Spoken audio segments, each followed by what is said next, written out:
Le premier CTA de la province a été inauguré ce vendredi à Virton. Il s'agit du Centre de technologie avancée de l'Institut des arts et métiers de Pierre-Art. Spécialisé dans l'automation industrielle, ce CTA n'est pas seulement réservé aux élèves, comme nous l'expliquent Christelle Collin et Geoffrey Lecoyer. Vous avez une passe de fer.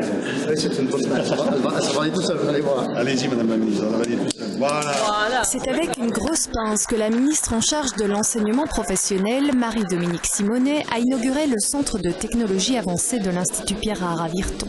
La vedette du jour est cette machine, une ligne de production didactique de taille réelle pour former des automaticiens. Au niveau de finalité secondaire, on apprendra aux élèves à être opérateurs sur une chaîne telle que celle-ci.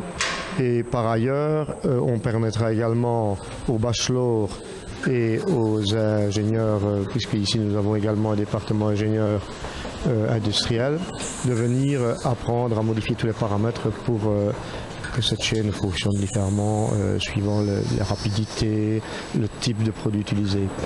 La communauté française et l'Europe ont financé l'équipement à hauteur de 900 000 €. L'objectif des CTA est évidemment de rendre plus attractif l'enseignement technique et professionnel avec, in fine, des emplois à la clé.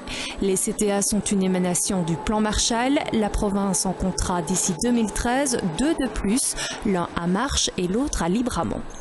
La communauté française a décidé d'implanter, de créer 31 centres de technologie avancée partout en communauté française et on les a répartis géographiquement bien sûr et par thématique. Ici l'automation et en même temps ces centres qui sont installés dans des écoles candidates accueillent tous les élèves qui souhaitent venir se former pour avoir vraiment du matériel de pointe qui est ainsi partagé. Ainsi ce CTA n'est pas réservé aux seuls élèves de Pierre-Art. Au contraire, la semaine dernière, des professeurs de Virton, mais aussi d'Arlon, d'Ertry, Saint-Hubert et Jean-Blou ont assisté à une formation et ce ne seront pas les seuls.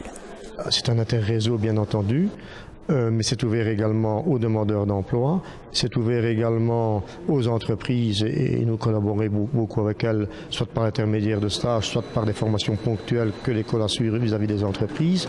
C'est très important et ça nous permet évidemment toujours de nous remettre en question et surtout d'être à jour. Une collaboration est aussi envisagée avec le centre de compétences Technifutur à Seraing.